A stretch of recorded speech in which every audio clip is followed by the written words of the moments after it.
ప్రియసతి కోసం బంగారు జింక వెనక పరుగులు తీసే శ్రీరాముడిలాగా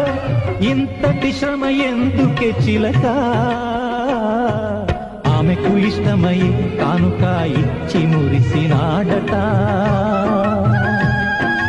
ఏమి బంధముందట అంటే బదులు చెప్పలేదట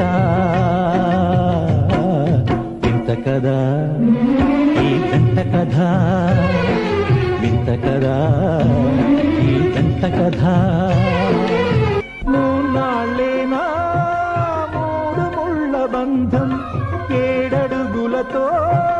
ముగిసేనా పయనం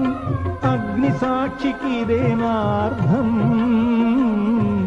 ఒక పుటలో ఉంది జత కోరుతున్న గమ్యం ఎక్కి